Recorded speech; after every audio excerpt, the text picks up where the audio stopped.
Growth doesn't happen by itself. It takes vision, commitment, and the right financial partner.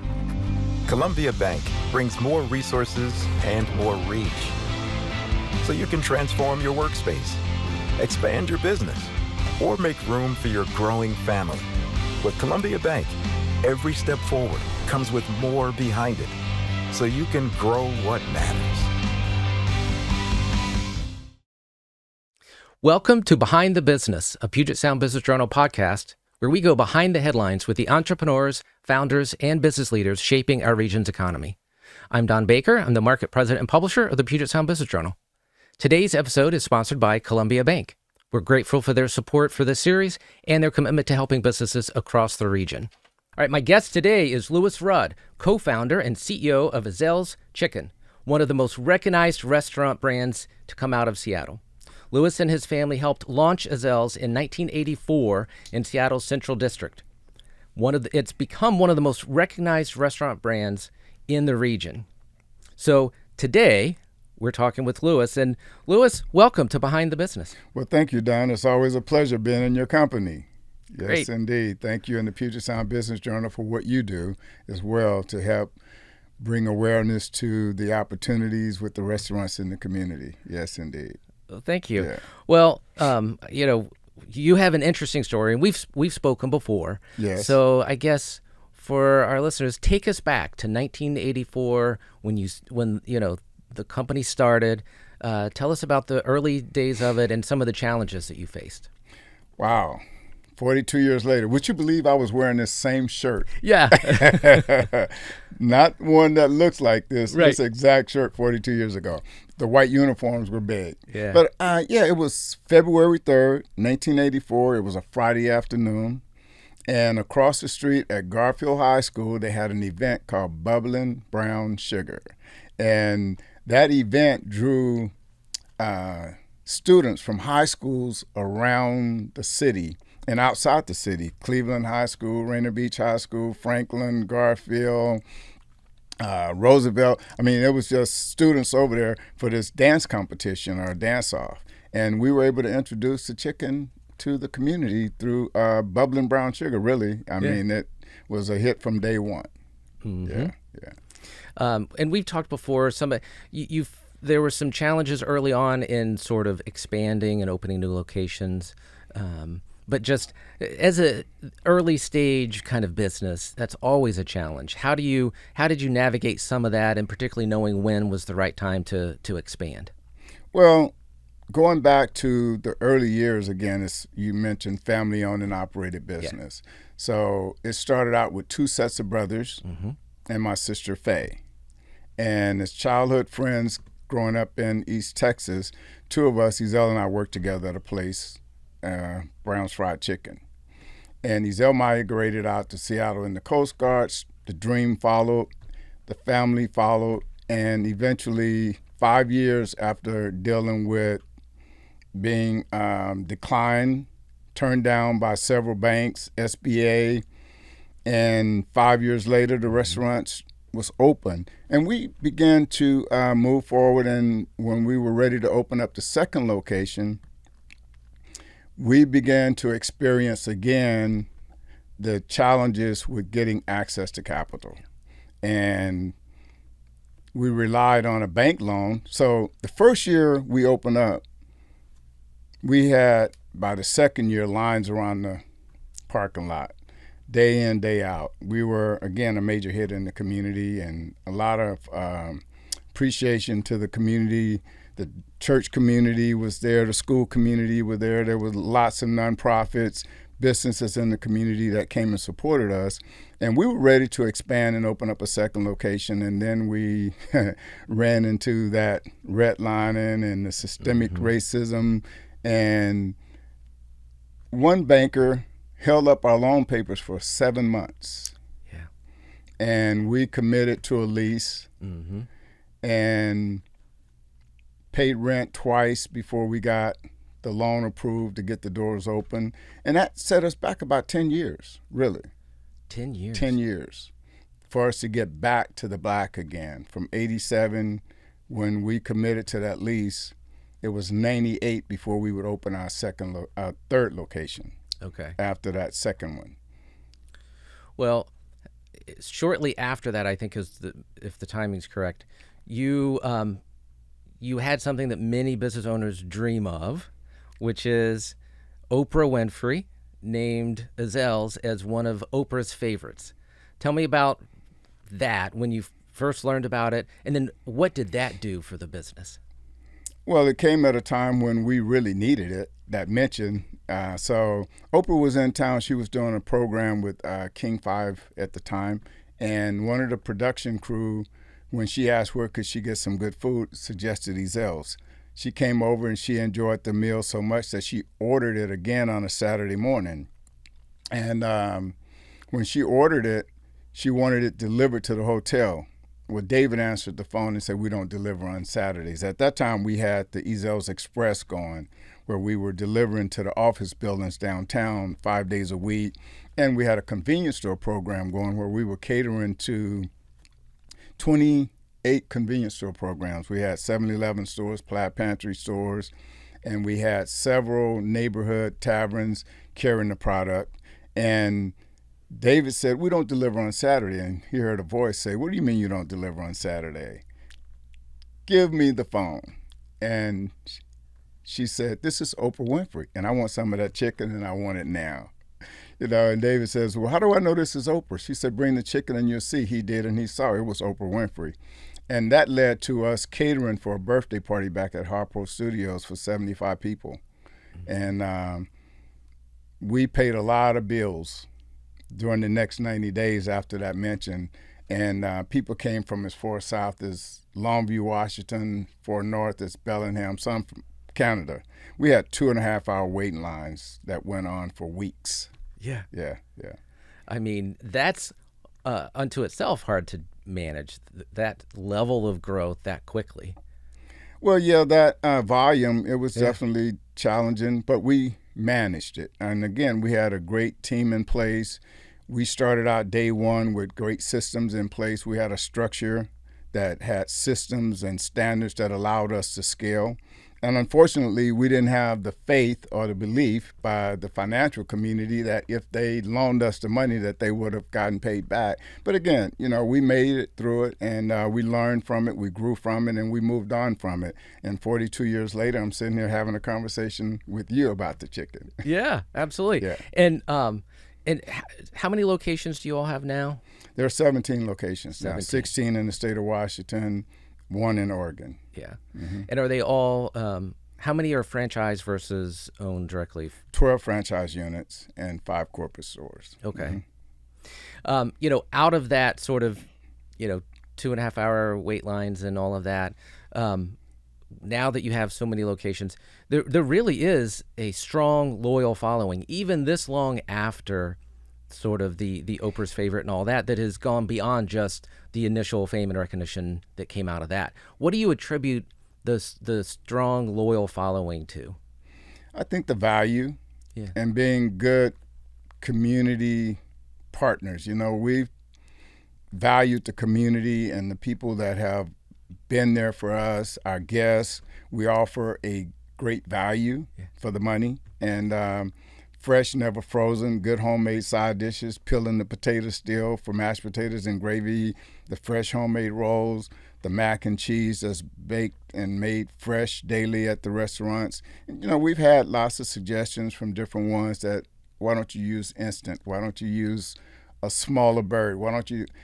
No, the value that we started with is the value that we finished with. And I think that's the reason. And the other thing, we've been great with reaching out and participating in the community and supporting good causes in the community and good organizations. Oh, yeah. Mm-hmm. So Ezell's is a family business, Mm-hmm. Started out that way. And so what are some of the challenges? What are some of the positives of being a family business? Well, family can be the greatest asset and the biggest cheerleaders, strongest fan base, and at times it can be a headache, dealing with siblings. But we've been fortunate and blessed to come from a family where family mattered. And we were raised to respect family, to love family, And we don't always have to agree, but we are committed to family and those values that were instilled in us. Growing up in a small town in East Texas, 248 people, and it was a village mentality, more or less. And so 9 of the 10 siblings, my siblings, have worked within the business. And then nieces, nephews, and cousins, and family members, extended family members. And it has been, a real family affair. And so we've had our challenges, and still 5 of the siblings are actively involved in the business today. Mm-hmm. So when you look at the growth strategy through the years, you have 17 locations now. Mm-hmm. What were some of the decisions that went into when to expand and where to expand, and how does that factor in as you kind of look at more locations? When you first started opening new locations, how did you go about doing that, going from 2 or 3 to 12 and 13 and 15? Well, what comes to mind is one of the first investors that wrote a check and believed in us was Glenn Gregory, who owns a hedge fund company. And Glenn took it upon himself to come in and help us with the structure that has the systems and standards that were scalable. And we would go around to angel networks to try to raise funds. And 2 of the things that always came up was one that you just pointed out. People in the investment community would see family members owning a restaurant as a risk factor. It's like, what happens if the family fall out? We lose our money. Well, then there was a second part to that would come up at the networks when we would go and present and pitch, trying to raise money for Ezell to grow, was that we did not have someone with the experience of actually going out and rapidly growing the brand. And so we went in search of a new CEO, and that's when Dennis Waldron joined us. Mm-hmm. Dennis came over to us, and Dennis had a background in the restaurant space. I think one of the most notable was when he was with Restaurant Unlimited Group, and then he went on from there to Cinnabon and several other brands that he managed. And Dennis joined us, I think it was 2009, 2010, and under his leadership, we grew to 18 units.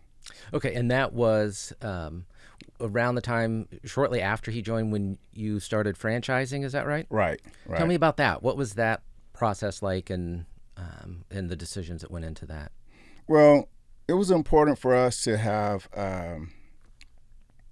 the family business separate from the growth arm of the company, right? So that the new leadership could come in, Dennis could come in and operate without interference, for lack of a better way to put it, from the family, so that there was an opportunity to succeed without the family dynamic. So it was clear to have a business model where he was clearly in charge of the business. And that was important to the family, to us. Yeah. And he had the foundation that we had built to go out and work and build upon. And in doing so, we created the franchise model, separate entity, where now all of the units under the new leadership became franchise units. And then it also was an opportunity to create some security, because we had no idea how this was going to turn out, minimize the risks to the family business by keeping it separate. Yeah. 2 separate entities. And so we were able to go through Delighted Guests, Inc. and franchise. So the franchisor entity is Delighted Guests, Inc. Yeah. And then we've got an LLC that owns 10 of the franchises and 2 independents. Yeah. Mm-hmm. You've talked about wanting to have Ezell's be a national brand. You get Ezell's anywhere you can get a Big Mac. You remember that? Yeah. So, what does it take for a restaurant chain to really become a national brand? Well, to have national recognition, we've done that.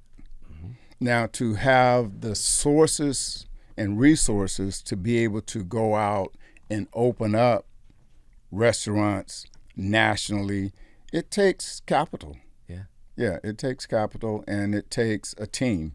And prior to the pandemic, I think we were positioned and poised for that to happen. We had the interest from the investment community. We had a lot of interest from landlords. We opened up the one in Portland. We had 2 others that we were looking at, leases, that once the pandemic hit, 5 years would go by, and the opportunity to go back and look at opening up a new location just did not happen. Yeah. And so now the state of affairs within the economy is not of such that we're getting the attention from the investment community. And we are, at this particular time, just trying to stay focused on creating the opportunity for when it presents itself. Okay. And are there more locations that you're planning right now just going forward, or are you set for the next few years with the number you have right now? Well, right now we are not focused on opening new units. We're more focused on getting through this time and waiting on an opportunity where the economy seems to be better. You know, right now, the state of affairs within the economy is kind of up in the air in terms of the opportunity. And so as we look into the future, we just want to be prepared. And so right now, internally, our efficiencies, we're focused on that and ensuring that we're doing the best that we can with what we have to work with right now and keeping the brand relevant. Yeah.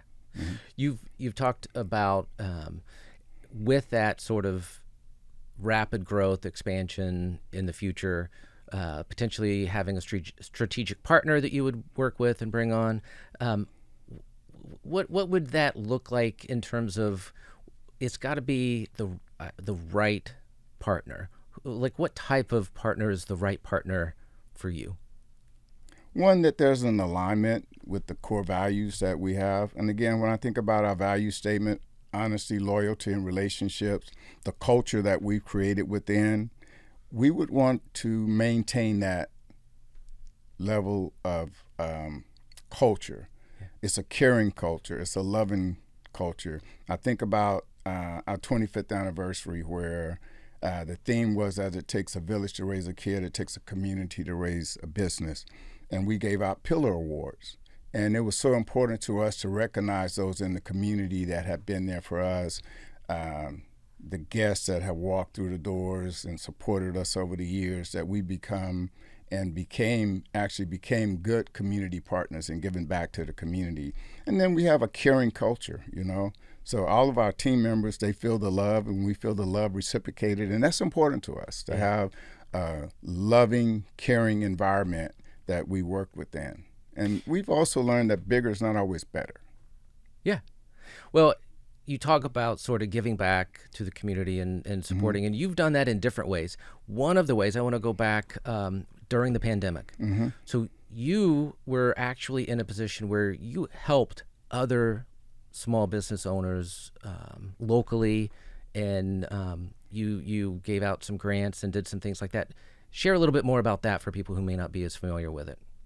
Well, during the pandemic, it was really bad for a lot of businesses out there. I mean, the impact that it had on businesses was really bad. And then when the support came from grants and other funds from the government and government agencies, I came to understand that there were so many Black-owned businesses and entrepreneurs in the community that did not get access to any of those funds or grant money.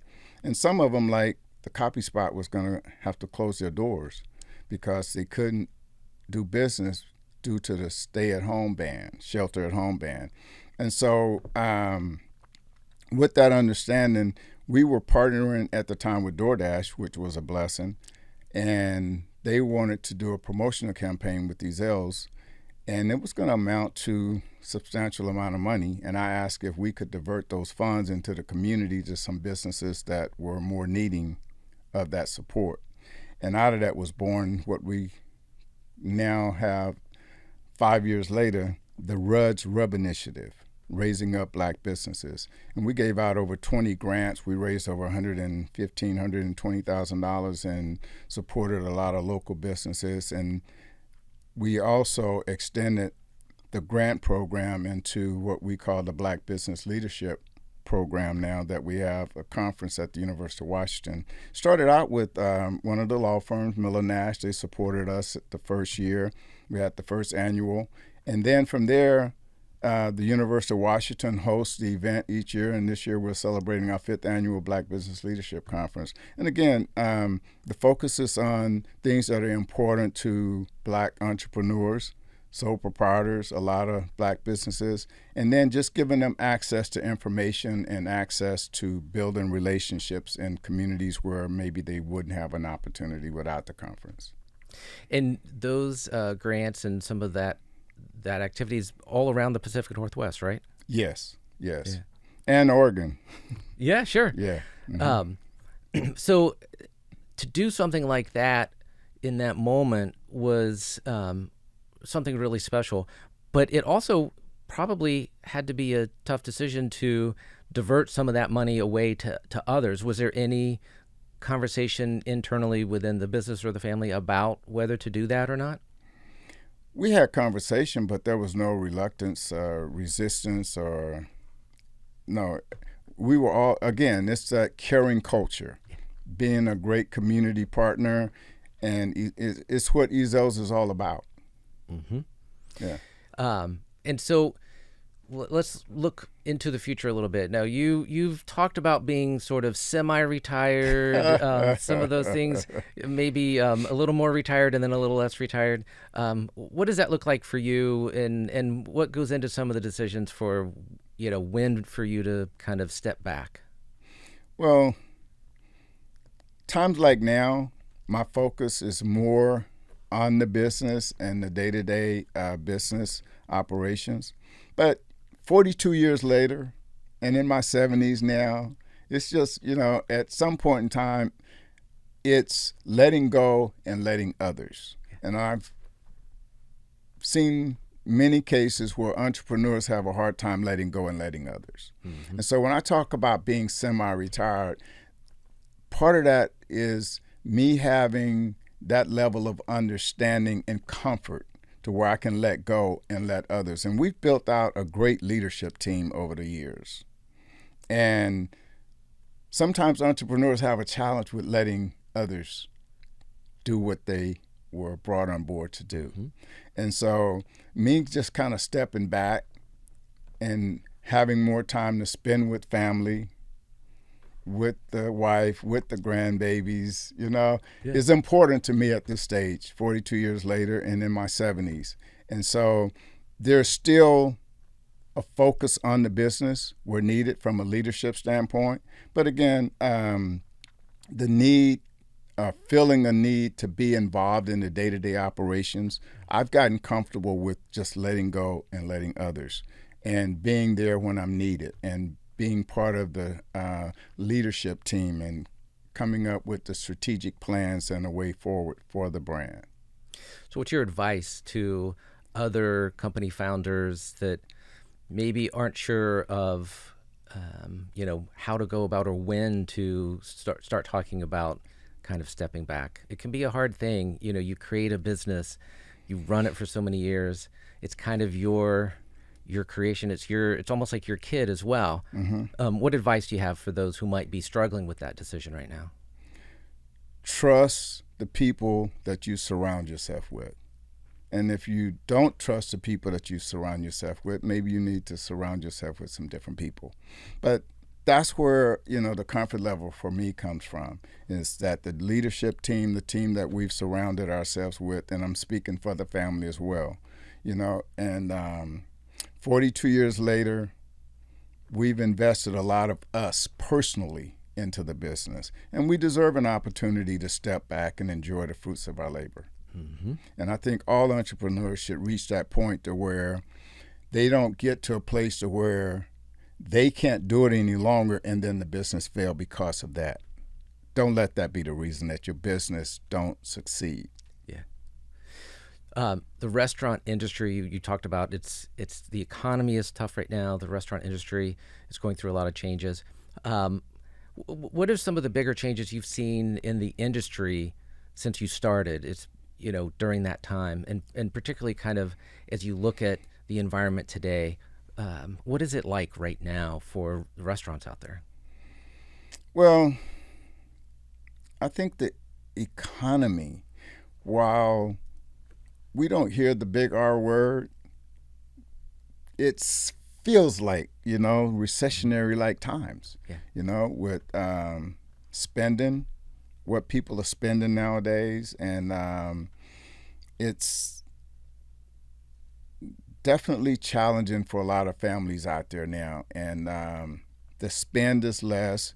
And so, again, it's just like tightening the belt and making sure that when things do turn around, that we're positioned to continually grow. And again, we've been through at least 2-3 recessions, Right. And we we do understand what it takes to get through it and get on the other side. And so I'm seeing that with a lot of other businesses. They're just making the adjustments. And it's always about making the necessary adjustments to be able to continually stay in business and get to that next level. Yeah. Mm-hmm. And how does this time right now look compared to like 2008, 2009, and some of the other sort of tougher times for the industry that you've seen, not counting the pandemic? Not as bad as it was in 2008. That's good to hear. Yeah, no. It's not that bad. No, I don't think so. When you look at the growth going forward, so one of the things that makes Ezell's great, you talked about it before, but it's the quality of the ingredients, the service, the quality of the food and everything. But there's a cost to that as well, because, quality ingredients cost more, things along those lines. So, if you fast forward 5-10 years down the line and you have 20, 30, 40 stores or 100 stores, how do you maintain that quality level and make sure that the brand doesn't suffer through huge growth? Well, again, it's staying true to the values, right, and the culture that we've created. And we place a lot of value on quality. Yeah. And I'm sure as we grow and we involve others into the brand, there's going to be lots of ideas around maybe taking shortcuts, cutting quality, but that's not how we got here. Yeah. And that's not who we are.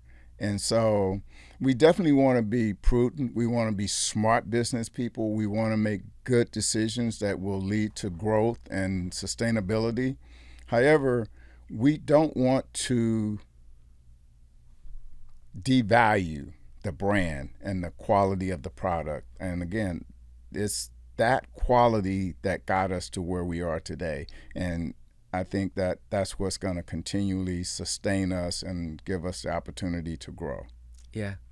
I always enjoy talking to you. It's there's always fascinating things. Any final things you want to share or just mention? Well, yeah, I was just, getting excited about, we got the food truck out again on the road and took it down for the 4th of July celebration down on South Lake Union, and the lines were long and people were happy to see the food truck back out again. And we're going to have it out several more times during the summer months. We'll be down on Lake Washington for the Seafair activities. We'll be celebrating with Pastor Manaway for his celebration of having a street named after him. He was one of the first ministers to come in and pray for us, pray with us when we open up the business. So yeah, we're gonna have a food truck there celebrating with him, and hopefully we'll get it back out on a regular schedule And so you're going to do that all through the summer and then potentially longer if it goes well? Potentially longer, yes. So many people were excited to have it out again. I was down on Lake Union, and people were going up and taking pictures of it and calling friends, hey, the Ezell's got the food truck over, come run over and grab some chicken, So yeah, the excitement's in the air. So we're excited to have it back out there. That's great. That's something to look forward to. Mm-hmm. No, I just want to give a big shout out to our team, to the Ezell's family, my siblings that are still involved in the company today, the nieces, the nephews, the cousins that have contributed to the success that got us here today, to Faye, the brains behind the business, Darnell, Mr. Quality Assurance, the leadership team, Dennis, Dave, everybody out there, and the community, of course. Without the community, we're not here.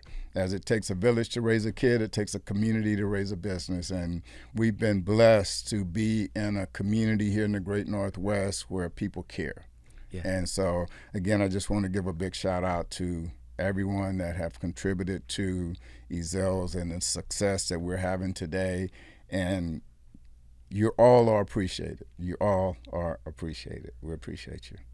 Well, we appreciate you and Ezell's a great success story. Thank you for joining us today. Thank you, Don, and appreciate the opportunity. Absolutely.